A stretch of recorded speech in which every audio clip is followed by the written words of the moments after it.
Salut à tous, ravi de retrouver sur canalturf.com, direction l'hippodrome de Paris-Vincennes pour le quintet de ce vendredi 4 mai. Il se déroulera en nocturne. Ils sont 18 au départ de ce prix Bettina, une épreuve de vitesse 2100 mètres autostart à parcourir. Voici mon pronostic. En tête, j'ai placé le numéro 9, c'est Guinel Babon. Il a remporté 3 de ses 4 dernières sorties publiques. Certes, ce pensionnaire de Yves Dreux devra composer avec un numéro en dehors, derrière les ailes de la voiture, ce qui n'est jamais évident. Sachez également qu'il est peut-être meilleur sur plus long, quoi qu'il en soit. Vu le style de ses dernières victoires, il devrait logiquement confirmer. On lui opposera le numéro 8, Jack Junior, qui vient de prouver sa forme en s'imposant récemment sur l'hippodrome de Bordeaux, sous la selle, mais le cheval a également prouvé qu'il avait de sérieux moyens au trot attelé. Le 15, Samba Dedou, qui a régulièrement montré de belles choses lors de ses derniers parcours. Si elle s'élance sur la bonne jambe et si elle ne perd pas trop de terrain en partant, elle a parfaitement les moyens de se hisser sur le podium.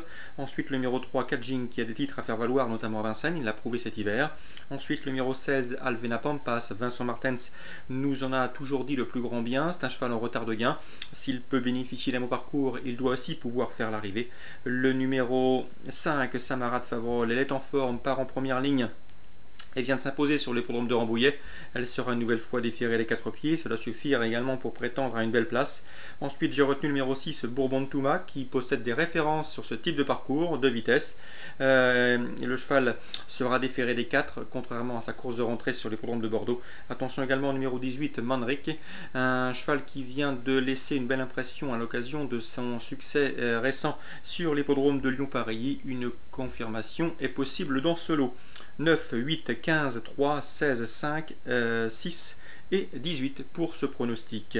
Concernant toujours Vincennes en Réunion 3, dans la première, le temps fort de cette réunion sur le plateau de Gravel, le prix Kerjak, une épreuve estampillée groupe 2. Nous retrouvons au départ des chevaux de grande qualité, à l'image du 109 Moenwise Ice qui vient de faire sien le prix de l'Atlantique à Anguin sur un parcours de vitesse, mais attention, son entourage a toujours affirmer que le cheval est capable de faire aussi bien sur les parcours de tenue. On lui posera le 111 dans cette épreuve, à savoir Roxane Griff, deuxième, sa dauphine dans le prix de l'Atlantique. Elle avait remporté auparavant le prix de Paris. Le 106 Royal Dream, quatrième du prix de l'Atlantique et lauréat du prix de France, s'annonce également comme une toute première chance théorique. 109, 111, 106 pour les places ou d'éventuels trios. On rajoutera le 4 Santa Rosa France, qui n'a pas fait sa valeur dans le prix de l'Atlantique. Elle avait auparavant remporté le critérium de vitesse de le Cagnes-sur-Mer, et le 108 Kumba de Guez qui vient de faire sien le prix Jamin. Sa forme est sûre, une place est dans ses cordes. Concernant la troisième, Eddie Plancheneau est très confiant avec le 302, un rêve d'or. Le cheval est au mieux, certes il vient se montrer fautif la dernière fois, mais il s'est précipité. Sans cette faute, son entraîneur l'estimait capable de se classer deuxième derrière un cheval de tout premier plan. Bref, ici c'est la grosse confiance, il découle l'autostart, mais cela devrait bien se passer, l'entraîneur est très confiant.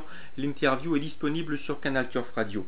Dans cette épreuve, je lui opposerai le 307 Ungaro Mali, confié à Franck Ouvry, le 301 Roi de Nganda, qui a maintenant 2 courses de rentrée dans les jambes, il faut commencer à s'en méfier, et le 303 Huslin du Dijon, même si ce dernier ne sera pas déféré pour cette course. 302 derrière le 7, le 1, le 3. On termine avec la quatrième, j'ai pu m'entretenir avec Madame Rousseau, la femme de l'entraîneur du 410 Hugo Deniol. Le cheval s'est fait mettre hors course pour sa rentrée à Angers, ce qui lui coûte une place sur le podium. Et la dernière fois, à Vincennes, il s'est montré fautif au départ. Bref, il vaut beaucoup mieux que ne l'indiquent ces 2 derniers classements. Ici, son entourage en escompte un complet rachat. Le 410 Hugo Deniol. L'opposition, le 411 Houston Faircap. Lorsqu'il est sage, il est capable de remporter une course de ce genre.